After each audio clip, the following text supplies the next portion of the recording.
see. The next question on here is, how would you describe your parenting style?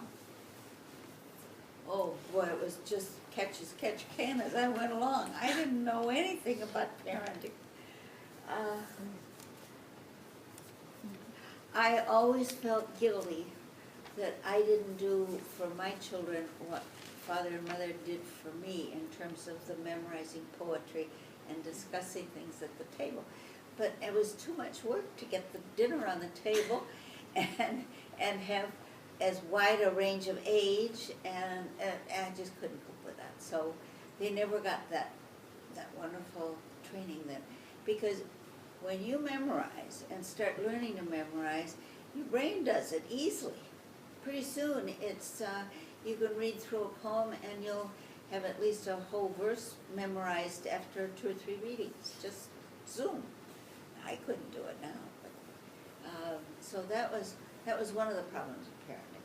My mother didn't have much use for this poetry reading, but father was the one who thought that we needed to have something of a spiritual nature that would be something to hang on to in troubled times. And we did not have a religion. My parents thought that we should not be trained in a particular religion and we could pick whatever we wanted. But that doesn't work. It doesn't happen that way.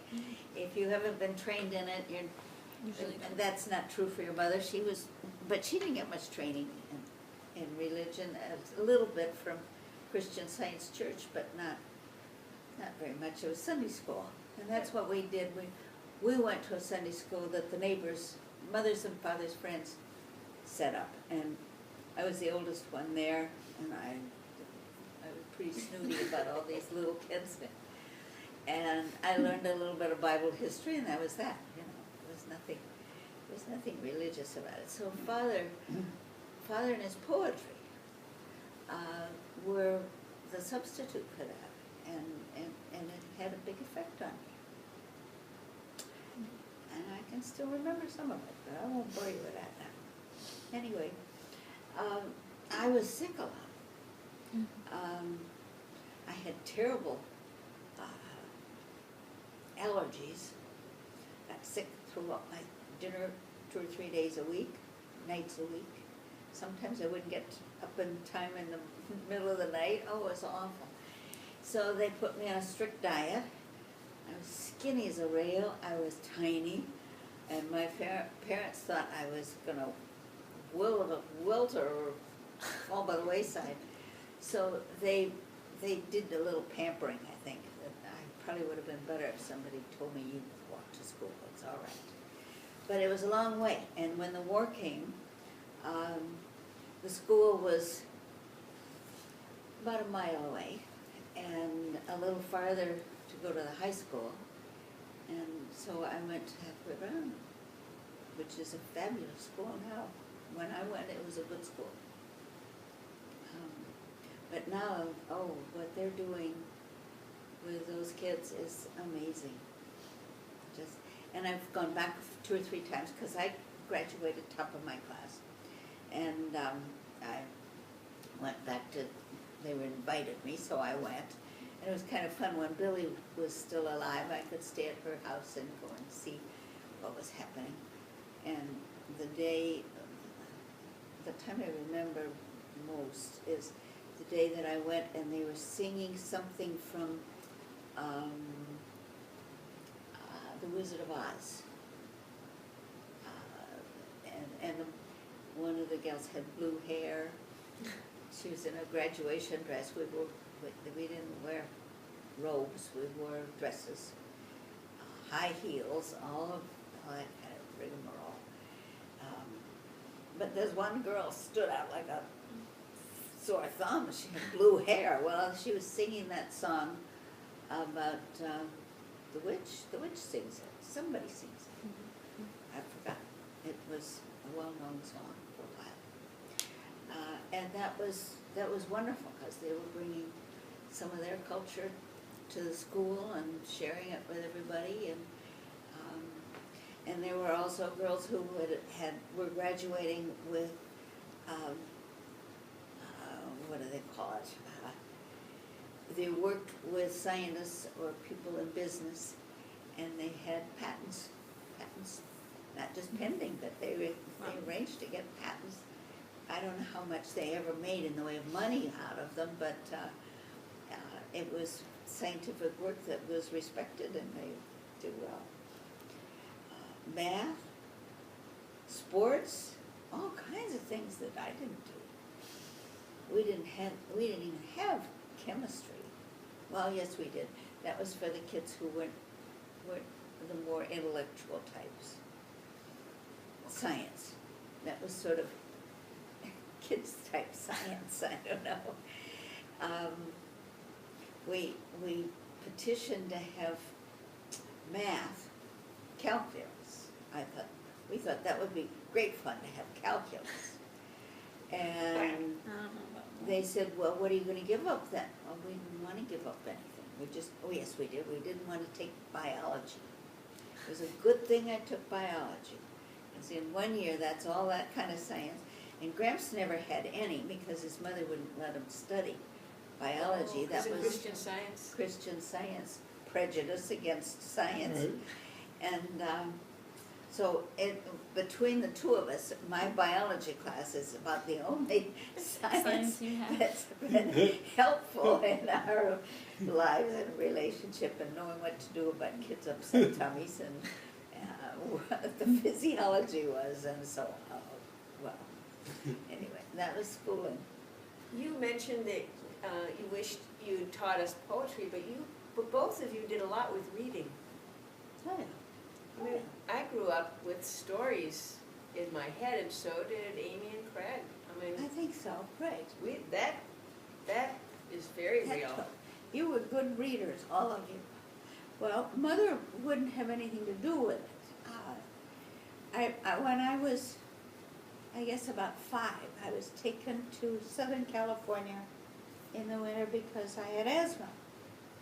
And I can remember we had a little garden, and it was in the desert, and it was dry, and it was good for asthma. And Mother said, well, climb that mountain.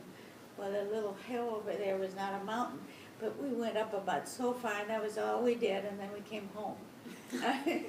It was a big disappointment. We didn't climb to the top of that mountain at all. But I was given books to read, and Mother, when I couldn't sound out a word, I'd take it to Mother, and Mother would say, sound it out, babe. And she'd go back to reading her own book.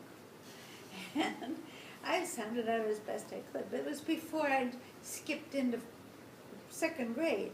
I had only 1 semester of 1st grade. I flunked. I told you that last Yeah. time. I flunked that test that Miss Gabriel gave me.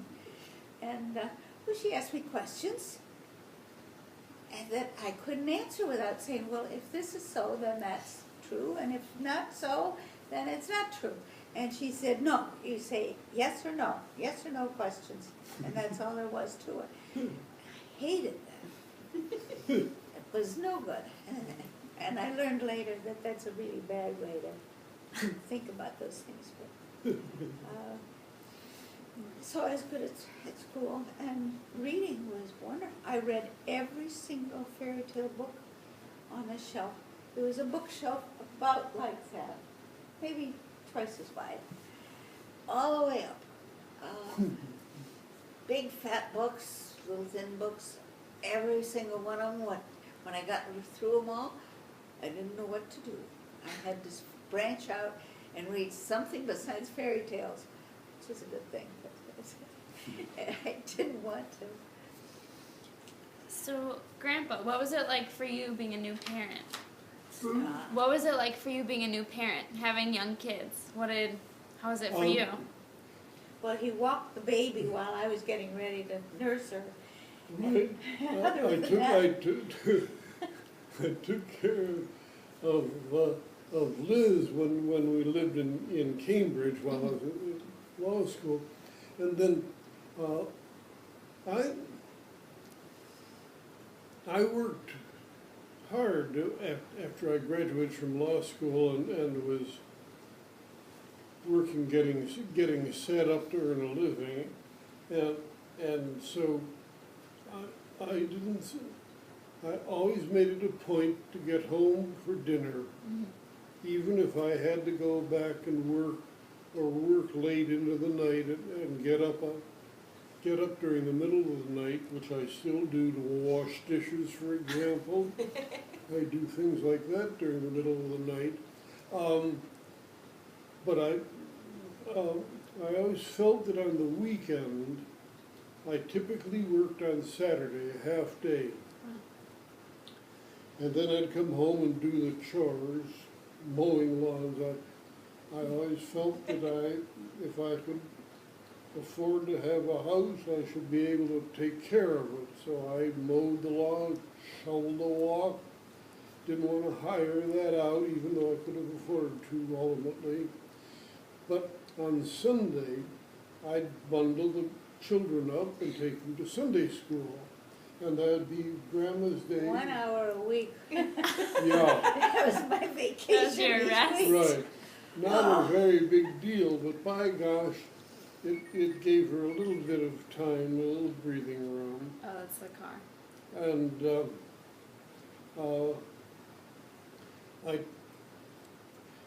I liked, my great fun was walking on the beach with the children and the dog. Off we'd go, and in any kind of weather we'd be down there. And we'd make, I think you have at the house, don't you still have The mobile. yeah, how they came about, but there's so much that happens in life that's just by chance, and then it turns into an experience that goes on into other things. And I think, to me, that, as I was saying earlier, as I look back on my life, it sort of washed over me. Things picked me up and took me somewhere, and we did something that became of interest and a very fluid kind of existence. And I don't know how how it would work out with the discipline of graduate schools and things that go on right now. There's so much pre-planning that seems to be done and have to be done. And I don't know, I may not make it through the next time. No. You've made it through this far. We both have a lot longer than we ever expected. Oh, This right. is amazing. I don't have any relatives. My father was the closest. I had forgotten when Jack died. I think he was in his late 70s. Yeah, he was in his 70s. And father died at 79, having been told that he would not live past 40. I think he learned about biofeedback on his own. Because he had a simplified kind of way of thinking about things. And he would pace the floor a little bit and then he'd explain. And he said, hypertension is what he was told he had. That means too much tension. I always had to get hyper and hypo mixed up. But father didn't have any trouble with that. And he said, too much tension, so I have to relax. And he spent his life practicing relaxing. He came home and took a nap before dinner and before his cocktail every day at night. And he read Epictetus, his favorite philosopher, and that kind of got him all in relaxed form. And you do that once or twice a day, and then it has an effect over a whole day. And so father's hypertension never went down, but it never went up. And every time he'd go back to the doctor for an annual checkup, he'd walk into the Cleveland Clinic, and everybody in the place, wanted to examine him and find out why is he still walking around. And so he quit going. Mhm. He just gave up on that because he didn't like to be seeing 25 doctors every Yeah. time he walked into the whole place. But he kept going until the end. The last year or so, he was beginning to get show senility and problems like that. But pretty amazing to almost double his age. And mother was told she'd live forever because she had such low blood pressure, and she died at 57. Nobody told her, though. Nobody got it right with either of them. So you want to talk about Canada? I think Mom wanted to. I know she. What did you want to Likes know that about a lot. Canada that you don't remember? No, I think she wants it captured for people, for like us who weren't there. Yeah, I understand, Yeah. but guide us a little. What do you think? This was an island Yeah. Who? that fathers Oh, it was yours. inherited. Okay. He didn't have any brothers who really wanted to go there, and he loved it, but mother never wanted to deal with an island or another home or anything else that was a lot of work. Mhm. And so, though mother had to get away, and Canada was a good place to go, that was not the way she wanted to do it. So this island we went to and visited when it was empty, once or twice when we were staying somewhere nearby. And Becky wound up getting married to an Easterner who went to the Cape or someplace out there, and so he gave Dean and me the island. Right. So And describe where it is for them so they can geographically locate it. well, on the edge of Lake Huron, there's a big bay, and in between there are two peninsulas that go out on either side, and then there's an island and a whole series of islands. And that big bay is called Georgian Bay, and it's directly north of Toronto. So every year for 2 or 3 weeks in the summer, we would drive up there, and there are still people in the office who went up there and had an interest in it, the Hostettlers particularly. One time we went. Hostetler and your father's father Bought this place. bought islands at the same time. Yes, okay.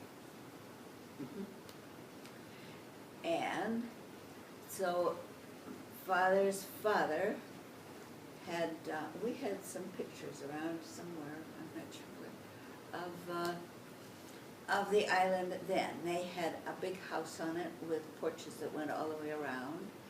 They had a boathouse down at the bottom in a little bay that was a natural place to park a boat in between times. Everything was rock. There was soil that maybe was so deep, and anything that grew there would find some kind of a crack in the rocks, put roots down. You could tell which way the wind blows. You could tell what direction everything was, because the prevailing winds were all from the northwest. And so you knew just how to find your way around easily. But the bottom was all uneven. There were rocks that stuck up in the middle of nowhere. There were whole shelves of rocks and it was a worry wandering around in that little boat we had. But the first year we went, Dean and I went together, and we tended. And then the next year, we had a little cottage, a little cabin. I think it was, yes, it was perfectly square with a porch that was 5 feet wide, and inside was Dark. 10, yeah, there were a couple of little windows. And we brought Liz along, and the three of us stayed. And then the following year, When they got out of diapers, as soon as they were housebroken, who we taken to the island. Well, they also had to be able to be lectured and told what to do and what not to do. Okay, yeah. When we had Amy along, I'm not sure it was any favor to Amy, but she and Liz had to stick together. I didn't want So you anybody. dragged her along on all your That's adventures? That's exactly what happened. And I think poor Amy was a little bit nonplussed by all of that. Yeah, you, I'll stick in here. okay, well, I had grown up with my parents having had kids who went up there, and somebody they knew had a child who fell, hit his head, and drowned in about so much water. Oof. And having heard this story, I wanted those two to stay with each other and watch each other and yell. Well, somehow Amy survived it. And I don't think it was any big favor of Liz's, but you watched at least a little bit. And then when finally, then we had the prefab put up. That bigger house, remember that one? The bigger Mhm. house? Yeah. Right. Okay. I thought that was really classy after the little cabin, Mhm. Yeah, it was. and it was. Well, it had water that we pumped up from the lake. It had a toilet and it went into a funny little Septic. septic tank.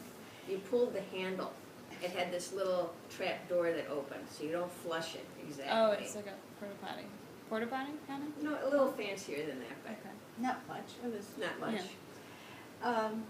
We had a burner that had actually 2 hot plates, and that was all of the cooking we did. And we had a hole in the bathroom floor that a snake could come up through, Oh, yeah. and that Oh, and Looking at that his would face. happen, and Yeah. that was my job.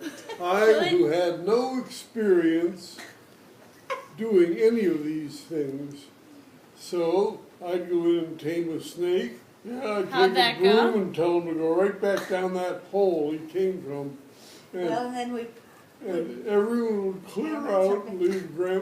and leave me This in was- charge. alone to face the snake. Yeah. This was called a king snake, and it wouldn't hurt a fly. But Right, it was But- big. It was but they were big. big. And we were told, that's a wonderful thing to have because you don't have any mice in there. Oh. We And had a it's- lot of mice that we displaced when we came back every summer, and I felt guilty about the poor And mice. as a matter of fact, you could go in swimming and every so often you'd see a king snake lying right at the edge of the water with a big bump, It might not even be a king snake. digesting a There was mouse. a poisonous snake up there that was not big, and not as big as the king snake. That's right.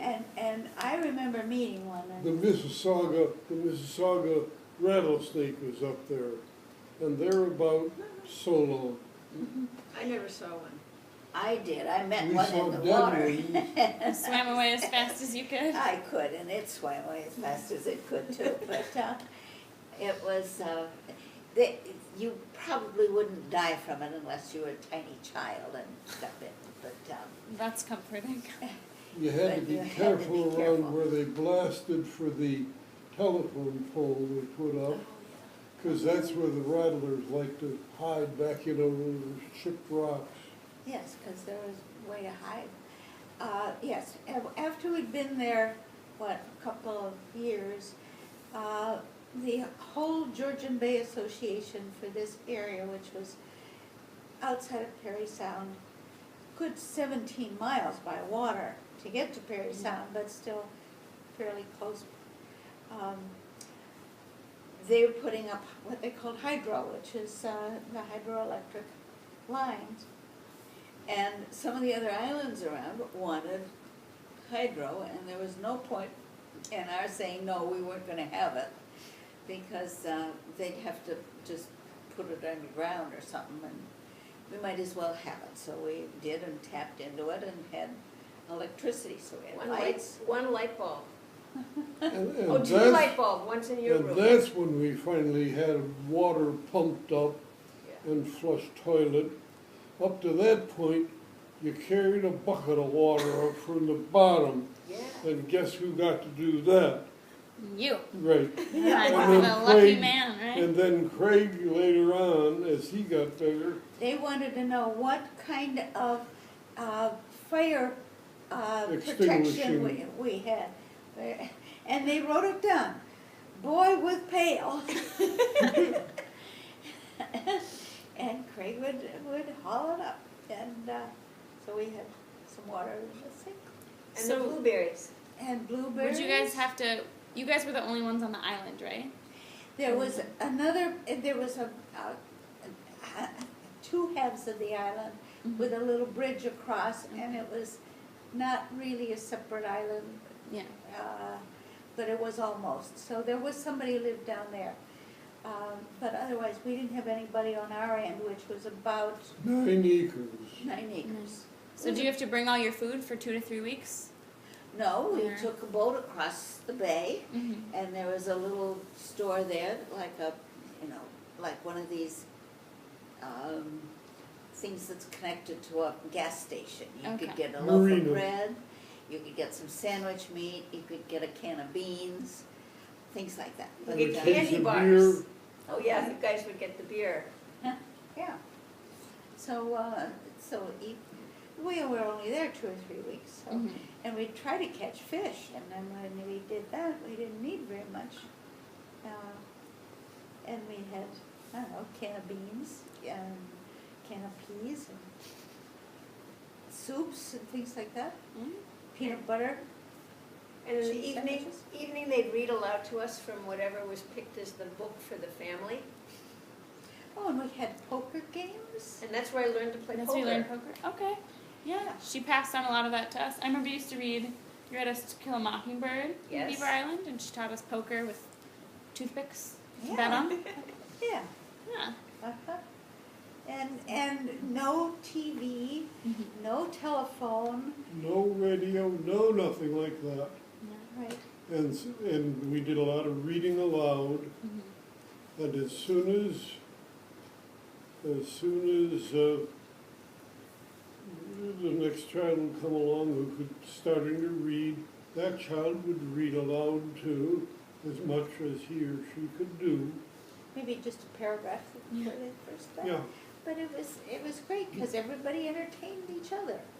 We didn't have to have stuff to entertain us, and I think we learned a lot from being. We did, Yeah. we really did, and a lot of it got passed on to these girls. Gramps, tell them about the furniture, your furniture work. This is really a good story too. well, the furniture would be crafted out of any wood that was left around. You'd take it and I had a saw and a hammer and some nails. You made all the furniture for the house, or most of it. Hmm? You made Yes, the we furniture for the house. From the construction, Yeah. from when they put the house up, the prefab. And so any kind of scrap wood became potential chair or whatever was needed. A table was crafted out of it. I think I actually made one table out of a cable that had contained the wire that was used for the electric lines that went across the island. You take that and turn it on its side, and the top part became a tabletop. He and Craig competed for some of that wood, because Craig built all kinds of, a whole slew of armadas, boats that he'd take down and try to float them in the bay. That was neat. That you could go on one side of the island or the other, depending on which way the wind was blowing, and the water would be different temperature, depending on the way the wind was blowing. And the blueberries and blackberries were wonderful. Oh, they taste so much better than that Yeah. hole you had this morning. Yeah. Especially good patch was the one near what we used to call the Otter House. What's the Otter House? Outhouse. Oh. More polite, in polite company. It was over on the side where we had the little hut. because we didn't need an outhouse Yeah. where the main house was. But for 2 or 3 years, that was the only plumbing we had. Wasn't much plumbing. There was one summer when Amy and Liz were both in a tent, and Gramps and I had the little hut. I don't know where Craig was, but he wasn't with us that trip. And they nearly blew away.